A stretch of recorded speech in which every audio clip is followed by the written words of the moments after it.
It's Saturday, May 10th, 2025. Thanks for joining me today. Absolute cooker today, 110 degrees. So I'm going to try to make this video as short as possible, but that'll probably be hard to do because we got a lot to talk about. I want to start this video out and I want to respond to a comment from yesterday. Somebody said, oh, more doom and gloom. This guy with the doom and gloom every day.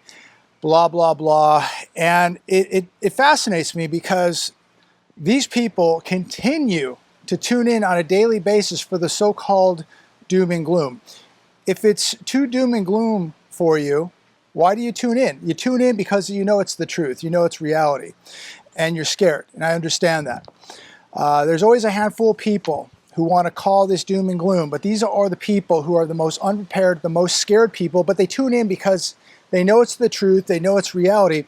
And I don't call it doom and gloom, I just call it truth and reality. I just call it a way of life. You know, if it's going to rain out, you pack an umbrella, you pack a raincoat. If it's hot out, you dress down. It's cold out, you put on, you layer, right?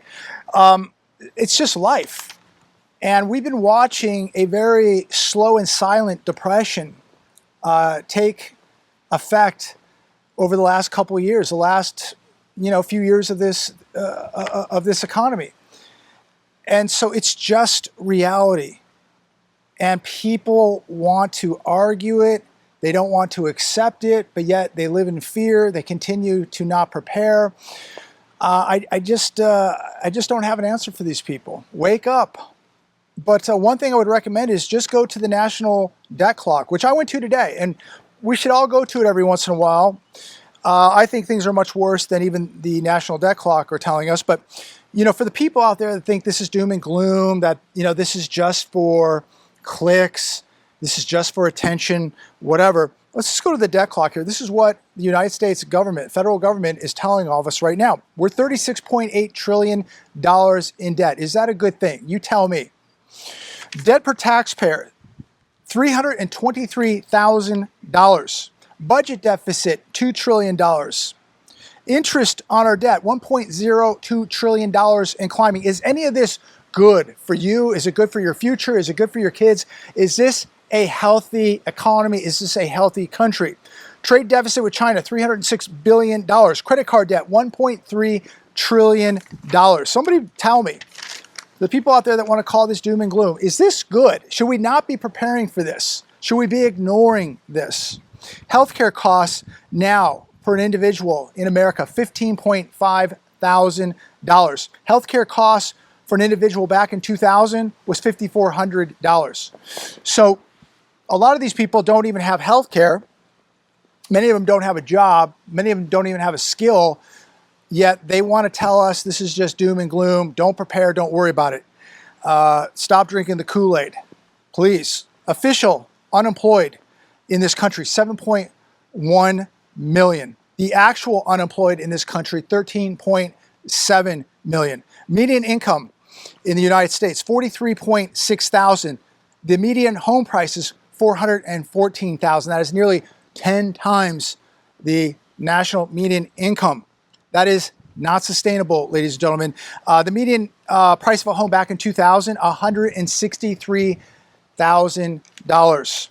I think the national median income back then was between $32,000 and $36,000 a year, maybe about $34,000. Living in poverty. How many people live in poverty in America? 37.4 million. How many people don't have insurance in America? 27 million. How many people are homeless in America? 710,000. But that does not include people living in their cars. That would put this number well over a million. Drug deaths in America, 115.7 thousand. Manufacturing jobs in America, 12.7 million. We had 17.2 million manufacturing jobs back in 2000. Anybody want to tell us that things are getting better? And this isn't just over the last 100 days. We have been watching this decay over decades. Over really the last 2 decades, we have seen a massive decay. 87.8 million Medicaid recipients in the U.S., 23.5 million millionaires, yet we have 43.5 1.5 million people on food stamps in this country. So you see a massive wealth inequality, this huge gap here in America. The top 1%, their wealth, the average net worth of these people is 19.6 million. The bottom 50% of this country is worth 34,000. So always good to check the so-called official numbers, although I think these numbers are also very skewed. I think it's much worse than even these numbers are telling us. But comment down below. Should we not be worried about this? Is this really doom and gloom to all of you? Or is this just reality? Is this something we should be concerned about? Is this something we should all be preparing for? Collapses don't happen overnight. They don't happen over months. They don't happen over a year or two. They build up. We see these massive buildups of these massive bubbles. But it takes one day for something to prick the bubble and boom, we've got big trouble. But there are people out there that just want to continue to argue that everything is okay, that nothing's wrong, nothing to prepare for, nothing to see here, everything's fine. This is doom and gloom. What do you think? Is this doom and gloom, or is this reality? Is this something we should be worried about, concerned about? Is this something we should be taking action? Should we be taking action right now? Because things haven't collapsed yet, does that mean they're not going to collapse? I think we've been watching a very, very, very slow collapse, a death by 1,000 cuts. But I think, year over year over year, you've just continued to see this downturn in the U.S. economy and a downturn in the standard living for the average individual in this country. There's too much debt. The average person, the average household has too much debt: credit card debt, student loan debt, auto debt, mortgage debt. It is skyrocketing. And now with the massive losses in the job market, this is a formula for disaster. Switching gears here, but comment down below on any of this. What do you think? Is this something we just shouldn't worry about, or should we be worried about it? Update, 11:49 a.m. Eastern Time. China walks out of U.S. trade negotiations. Have you heard anything about this? I'm not seeing much on the news. Did China actually walk out of negotiations? It says here on the Hal Turner radio show that China walked out midway through the U.S.-China talks. An hour later, they came back, returned to the table for further negotiations, and they will continue tomorrow with negotiations. They gave no reason for the swift exit. They did come back. Let's not forget that most of the inventory at Walmart and many stores across America, those shelves are loaded with Chinese products. So maybe, I don't know, maybe things turned around later in the day. Have you heard anything about this? Please comment down below. Maybe we'll have more tomorrow. Maybe we'll get some good news. Look, all they have to say is, meeting went great, meeting went well, meeting went good. Markets will eat this up Monday morning. But did they really? What's really happening behind closed doors? I don't think anybody really knows. It might be a good idea to stock up on some things you may need. Again, nobody really knows what's going on. But according to this article on The Hedge, somebody knows this. China auto part makers all of a sudden triple in Thailand. More than 20 Chinese auto brands have entered Thailand. This started back in 2018. China knew that they were going to have tension with America, and they started preparing. Chinese invested auto part companies in Thailand, now 165 companies. Across Southeast Asia, Chinese companies have established 7,000 firms. That's the thing about China. Many people don't see them as a threat, don't see them as an enemy. As long as Walmart is full of all this cheap labor garbage on the shelves, people don't care. But China has been preparing. They've been stockpiling gold. They've been dealing with multiple countries. They are mining all over the world, auto part companies all over Thailand and Asia. So what do they know? What are they preparing for? Comment down below. China is now 39% of global auto production, dominating Europe, Japan, and the US. These are facts. And somebody, of course, will say, oh, you should move to China. The last place I want to move to is China.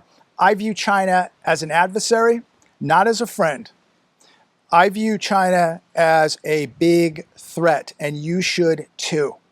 They want to change the whole financial system across the globe. They already have a new financial system, the SIP system. They are cutting deals with the BRIC nations, multiple nations across the globe. And let's not forget also Russia. King World News, Chinese investors flooding into gold amid economic chaos. What are Americans flooding into? Well, they're flooding into big screen TVs, Netflix, Disneyland, cryptos. The Chinese are flooding into gold. Chinese investors poured the equivalent of $7.4 billion into gold-focused exchange-traded funds in April, a record pace as trade with the U.S. began to collapse. The investment was the equivalent of 70 metric tons of the metal. During this year's first quarter, global demand for gold reached 1,206 metric tons. This is 1% more than the same time last year. Yet people will sit there and they always have something to complain. Oh, it's over $3,000. You know, you're telling us to buy this stuff. I've been telling you to buy this stuff 8 years ago. But what did people do? They got a little bit of money. They went out and bought a new car. They take their tax returns. They go to Disneyland. They take vacations, they go to Vegas, and then they complain that they don't have any gold or silver. Yet these are the people that over the years kept, putting all the pictures on social media, all the pictures on Facebook of their vacations, their steak dinners, their $9 coffees at Starbucks, their $25 martinis in Vegas. I mean, enough with the excuses. People are running out of excuses now, and they're running out of time. If you have a means, if you have the ability, make sure you are preparing. King World News, Nomi Prince just warned China may tell its state-owned banks to dump U.S. Treasuries and buy gold. She's calling for $4,000 gold by the end of this year, and she says it's easily going to $5,000 after that, and where it goes after that, nobody knows. I believe that she's right. I believe we will see 4,000 by the end of this year, and I believe it's going to go further. I don't have a crystal ball. It could go to 2,000 tomorrow. I have no idea. I'm not selling any of my gold. Only the weak hands are. You see what the rest of the world is doing. You look at Russia, Poland, India, China. The list goes on. They are stockpiling gold. Something is coming, ladies and gentlemen. Be ready. One of the biggest pieces of advice I could give you today, and I don't give financial advice, I don't have the answers. I'm just sharing with you the threats, the dangers, the economic dangers that are out there. And it's up to you to really sit down and figure out what you need to do. Maybe you need to move to another state, another town. I think my bit of advice today is get the debts paid off. Debt is a killer. Get it paid off. Who has the fastest hypersonic missile? Is it Russia, China, or the United States? Who is it? It's Russia.